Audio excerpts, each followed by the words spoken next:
What is up people, ఎట్లా ఉన్నారు అందరూ? వెల్కమ్ బ్యాక్ టు మై ముచ్చట్లు. Let's go together physically and spiritually. So last video 500 views వచ్చినాయి. First video అది 500 views రావడం చాలా మంచిగా అనిపించింది. సో మనం వెళ్తున్న దారి, మనం వెళ్తున్న ఇన్ఫర్మేషన్ చాలా మందికి ఉపయోగపడుతుందని అనిపిస్తున్నా.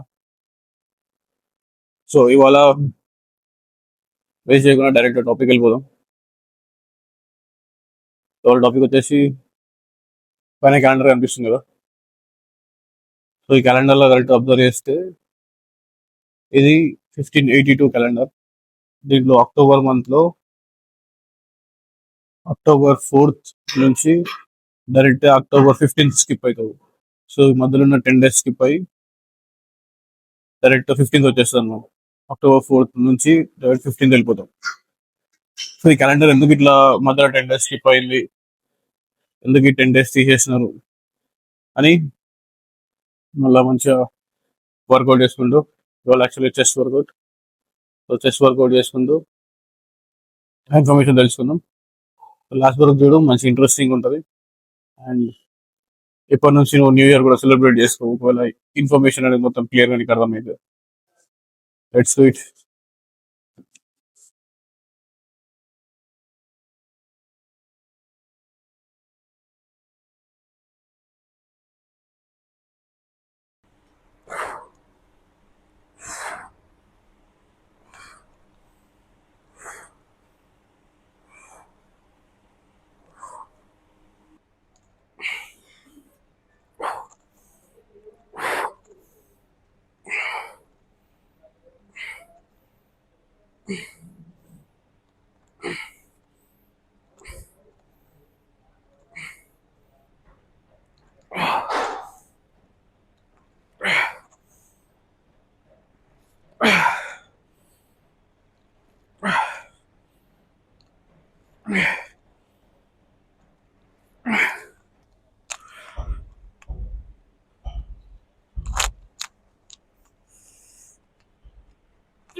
ఇప్పుడు మనం చూస్తున్న ఈ క్యాలెండర్ వచ్చేసి గ్రెగోరియన్ క్యాలెండర్ అంటారు. సో దీన్ని 1500 years ఉన్నప్పుడు పోప్ గ్రెగోరియన్ 13 అనే ఆయన తయారు చేసిన క్యాలెండర్ ఇప్పుడు మనం వాడుతున్నాం.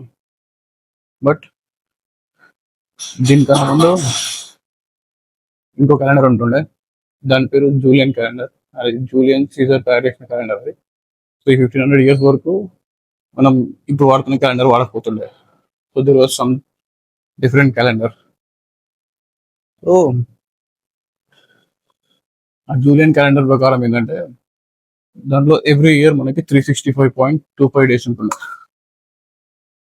బట్ ఎర్త్ ఆర్బిట్ ఉంటుంది కదా, అది ఎర్త్ అనేది సూర్యుని చుట్టూ తిరిగే టైం వచ్చేసి 365.2422. సో ఈ 24.22 అండ్ అది 365.25, ఈ రెండింటి మధ్య డిఫరెన్స్ ఉంది కదా. సో ఈ డిఫరెన్స్ అనేది 11 minutes డిఫరెన్స్ వస్తుంది అనమాట. సో ఎవ్రీ ఇయర్ ఎర్త్ అనేది జూలియన్ క్యాలెండర్ ప్రకారం 11 minutes ఎక్స్ట్రా తిరుగుతుంది చెప్పేసి ఈ పోప్ గ్రెగోరియన్ 13 ఎవరుతున్నారో ఈయన టైంకి వచ్చేసరికి 1500 years వచ్చేసరికి ఆ 11 minutes యాడ్ అవుతూ 10 days వచ్చింది. సో ఈ 10 days వచ్చింది అని చెప్పేసి ఆయన దీన్ని చేంజ్ చేయడానికి డిసైడ్ అనమాట. సో ఎందుకు చేంజ్ చేయాల్సి వచ్చింది అంటే, లైక్ 325 years ఉన్నప్పుడు వీళ్ళందరూ ఈస్టర్ సెలబ్రేషన్స్ ఎప్పుడు చేసుకోవాలి అని చెప్పేసి డిసైడ్ చేసుకోరు అనమాట. సో 325 years ఉన్నప్పుడు జూయిష్ నుంచి క్రిస్టియానిటీ అనేది పక్కకు సపరేట్ వచ్చేసి వీళ్ళప్పుడు డిసైడ్ చేసుకోరు ఎప్పుడు చనిపోయి తిరిగి లేచిన డే అవుతుందో సో ఆ రోజు ఈస్టర్ సెలబ్రేట్ చేసుకుంటారు కాబట్టి సో ఈస్టర్ అనేది స్ప్రింగ్ సీజన్ అయిపోయిన తర్వాత ఒక ఫుల్ మూన్ డే వస్తుంది కానీ స్ప్రింగ్ ఈక్వినాక్స్ అంటారు. సో ఈ స్ప్రింగ్ ఈక్వినాక్స్ అయిపోయిన నెక్స్ట్ సండే ఈస్టర్ సెలబ్రేట్ చేసుకోవాలని చెప్పేసి 325 years ఉన్నప్పుడు డిసైడ్ చేసుకోరు. So according to Julian calendar వచ్చేసి వీళ్ళు అనుకున్న డేట్ ఏదైతుందో వీళ్ళు అనుకున్న డేట్కి ఈ జూలియన్ క్యాలెండర్ ప్రకారం ఈ స్ప్రింగ్ ఈక్వినాక్స్ అనేది డిఫరెంట్ డేట్స్ వస్తుంది. అంటే 1500 years వచ్చేసరికి March 21st రావాల్సిన స్ప్రింగ్ ఈక్వినాక్స్ March 11th వచ్చేసింది. సో 10 days ముందు రావడం వల్ల వీళ్ళు అనుకున్న డేట్కి అనుకున్న ప్రకారం ఈస్టర్ సెలబ్రేషన్స్ రావట్లేదు అని చెప్పేసి ఈ పోప్ గ్రెగోరియన్ 13 అనేట ఈ 10 days డిఫరెన్స్ ఏదైతే వచ్చిందో ఆ డిఫరెన్స్ ని కవర్ చేద్దాం అని చెప్పేసి మొత్తం క్యాలెండర్ ని చేంజ్ చేశాను. 1582 లో October 4th థర్స్డే వస్తుంది అండ్ ఎగ్జాక్ట్ గా 10 days తీసేస్తే October 15th ఫ్రైడే వస్తుంది. సో ఈ Thursday Friday sequel plus exact గా 10 days ఈ రెండు కవర్ చేయడం కోసం 1582లో ఈ క్యాలెండర్ అనేది చేంజ్ చేశారు.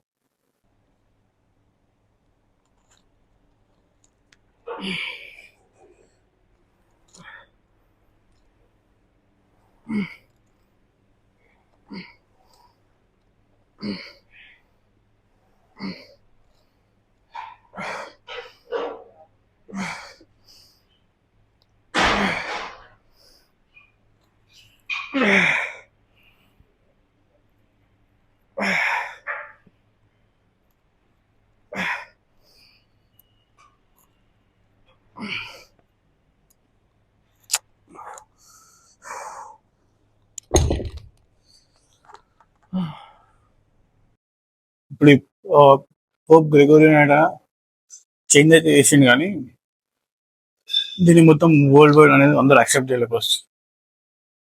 ఇంకా 1582లో ఈ క్యాథలిక్ చర్చ్ అనేది దీన్ని అడాప్ట్ చేసుకొని వాళ్ళు చేంజ్ చేసుకున్నారు క్యాలెండర్. కానీ ప్రొటెస్టెంట్స్ అనే వాళ్ళు సమ్ అరౌండ్ 1700 చేంజ్ ఉన్నప్పుడు వాళ్ళు యాక్సెప్ట్ చేసినారు అనమాట. సో వాళ్ళు యాక్సెప్ట్ చేసి ఆ 1700 years తర్వాత వాళ్ళు అకార్డింగ్ టు గ్రెగోరియన్ క్యాలెండర్ ఇప్పుడు మనం వాడుతున్న క్యాలెండర్ ప్రకారం ఈస్టర్ సెలబ్రేట్ చేసుకోవడం స్టార్ట్ చేసారు. కానీ ఇంకా కొన్ని కంట్రీస్ ఉన్నాయి, ఎందుకంటే ఈస్టర్న్ ఆర్థోడాక్స్ కంట్రీస్ కానీ ఈస్టర్న్ ఆర్థోడాక్స్ చర్చెస్ కానీ ఇవన్నీ ఇంకా దీన్ని యాక్సెప్ట్ చేయకుండా ఇంకా పాత క్యాలెండరే వాడుతున్నారు అనమాట. సో అకార్డింగ్ టు దట్ వాళ్ళ క్యాలెండర్ ప్రకారం ఇప్పుడు మనం సెలబ్రేట్ చేసుకుంటున్నాం కదా ఈస్టర్ అవుతుందో అది సేమ్ డే సెలబ్రేట్ చేసుకోరు వాళ్ళు. సో అకార్డింగ్ టు వాళ్ళ క్యాలెండర్ ప్రకారం జూలియన్ క్యాలెండర్ ప్రకారం ఈస్టర్ అనేది ఇంకో డేట్లో వస్తుంది అండ్ గ్రెగోరియన్ క్యాలెండర్ ప్రకారం ఈస్టర్ అనేది ఇంకో డేట్లో వస్తుంది అనమాట. సో ఇక్కడ వీళ్ళే డిఫరెన్స్ డే రోజు ఈస్టర్ సెలబ్రేట్ చేసుకుంటున్నారు. ఎందుకంటే యాక్చువల్గా బైబుల్లో కూడా జీసస్ ఎప్పుడు చనిపోయిండు ఎప్పుడు తిరిగి లేచిండు అనేది ఒక క్లారిటీ లేదు. బికాస్ ఆల్రెడీ ఫస్ట్ వీడియోలో చెప్పుకున్నా కదా, like pass over day celebrations అని చెప్పేసి. So pass over day celebrations టైంలో చనిపోయిండు అని ఉంటుంది, కానీ మళ్ళీ అదే బైబుల్లో పాస్ ఓవర్ డే అయిపోయిన తర్వాత చనిపోయిండు అని చెప్పేసి ఉంటుంది. సో ఈ క్లారిటీ లేదు కాబట్టి వాళ్ళు ఏం చేసినారంటే 325 years అవుతుంది వాళ్ళు డిసైడ్ అన్నారు ఎప్పుడు సెలబ్రేట్ చేసుకోవాలి అని చెప్పేసి. సో అట్లా వాళ్ళు అనుకునే టైంకి ఏమంటారు ఈ క్యాలెండర్ చేంజ్ అయ్యేసరికి వాళ్ళు అనుకునే డేట్ రావట్లేదు అని చెప్పేసి పోప్ గ్రెగోరియన్ అంటారు క్యాలెండర్ చేంజ్ చేసిన అనమాట.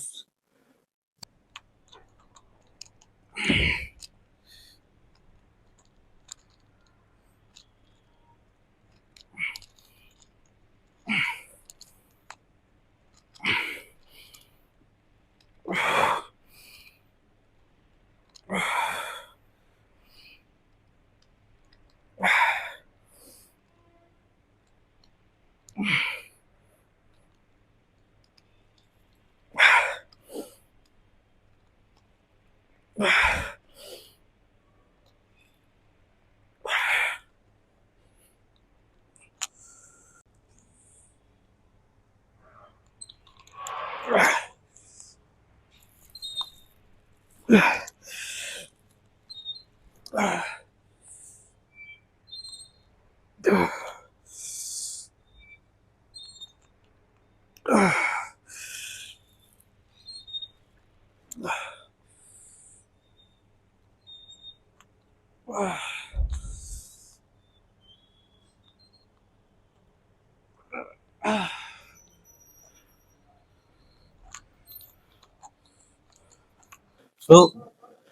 ఇంతవరకు ఈ క్యాలెండర్ అనేది జస్ట్ ఈస్టర్ కోసం చేంజ్ చేసిందని చెప్పేసి చాలా మందికి తెలుసు అనమాట.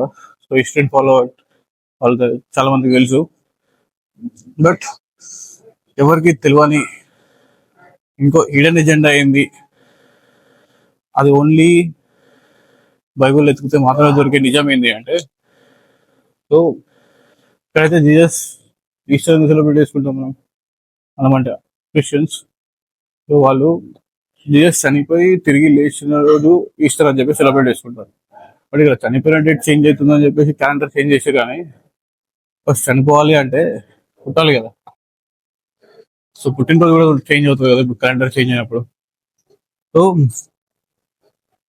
ఇంత చెప్పిన కదా, లైక్ ఆర్థోడాక్స్ చర్చెస్ ఏవైతున్నాయో అవి జూలియన్ క్యాలెండర్ ప్రకారం December 25th అంటే ఇప్పుడు మనకి January 7th అన్నమాట. సో ఆర్థోడాక్స్ చర్చెస్ ఏవైతున్నాయో క్రిస్మస్ వాళ్ళు January 7th లో సెలబ్రేట్ చేసుకుంటారు. ఎందుకంటే జూలియన్ క్యాలెండర్ వచ్చేసి 25th December వస్తారు. బట్ ఈ క్యాలెండర్ చేంజ్ చేయడానికి హిడెన్ ఎజెండా ఏంటంటే, ఇప్పుడు ప్రీవియస్ పుట్టినప్పుడు December 25th అంటారు కదా. సో ఎగ్జాక్ట్ గా 25th December నుంచి January 1st కి 8 days ఉంటుంది. అంటే క్రిస్మస్ నుంచి న్యూ ఇయర్ కి 8 days మధ్య డిఫరెన్స్ ఉంటుంది. సో బైబిల్ ఓపెన్ చేసి చూస్తే ల్యూక్ గాస్పెల్స్ ఆఫ్ ల్యూక్ ఏముంటుంది, జీసస్ కి 8th day రోజు సర్కంసెషన్ చేసినట్టు ఉంటుంది. సర్కంసెషన్ అంతా ఏం లేదు. ఇప్పుడు మన లేపాలి ఇస్లాం వాళ్ళు ఉన్నారు, ఇస్లాం అండ్ జూయిష్ లో వీళ్ళు ఫాలో అయ్యే ట్రెడిషన్ ఏంటంటే, అబ్బాయిలు పుట్టిన తర్వాత కొన్ని రోజులకి వాళ్ళకి ప్రైవేట్ పార్ట్ మీద ఉన్న స్కిన్ కొంచెం కట్ చేస్తారు.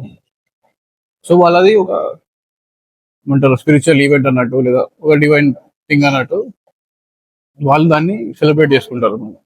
సో వాళ్ళు దాంట్లో న్యాచురల్ గా చేసుకుంటారు. బట్ బైబుల్లో జీసస్ కి కూడా సర్కంసెషన్ చేసినట్టు ఉంటుంది అనమాట. సో మన దగ్గర వచ్చేసి దాన్ని సుంతి అంటారు, అక్కడ ఇంగ్లీష్ లో సర్కంసెషన్ అంటారు అనమాట. సో December 25th క్రిస్మస్ అయితే, జీసస్ పుట్టినరోజు అయితే, రిటర్న్ న్యూ ఇయర్ రోజు January 1st జీసస్ కి సర్కంసెషన్ చేసిన రోజు. సో ఈ సర్కంసెషన్ చేసిన రోజు అందరు న్యూ ఇయర్ సెలబ్రేట్ చేసుకోవాలి. అండ్ దీన్ని the circumcision of the Christ అనే ఒక పేరుతో ఒక ఫీస్ట్ పెద్ద సెలబ్రేషన్ లా సెలబ్రేట్ చేసుకోవాలన్నమాట స్టార్టింగ్ లో. సో అట్లా ఇప్పుడు మనం తెలియకుండానే, మనం తెలుసుకోకుండానే ఇండైరెక్ట్ గా జీసస్ కి సర్కంసెషన్ చేసిన రోజు మనం న్యూ ఇయర్ అని చెప్పి సెలబ్రేట్ చేసుకుంటాం. ఇప్పుడు చాలా మందికి వచ్చే డౌట్ ఏంటంటే, లైక్ నేను ఫస్ట్ రీసెర్చ్ చేసినప్పుడు కూడా నాకు వచ్చిన డౌట్ ఏంటంటే, ఇప్పుడు జీసస్ క్రిస్టియన్ కదా, సో క్రిస్టియన్ ఇప్పుడు సర్కంసెషన్ చేసుకోరు కదా, జీసస్ ఎందుకు సర్కంసెషన్ చేసినారు అని ఒక డౌట్ వచ్చింది. అక్కడే మనం అందరం పప్పులో కాలేస్తున్నాం. జీసస్ ఎప్పుడు క్రిస్టియన్ కాదు, పుట్టినప్పుడు జీవిస్లో ఉండే, చనిపోయినప్పుడు జీవిస్లో ఉండే. సో ఆయన చనిపోయిన కొన్ని రోజుల తర్వాత అలా శిష్యులు ఆయన పేరు మీద క్రిస్టియానిటీ తయారు చేసినారు.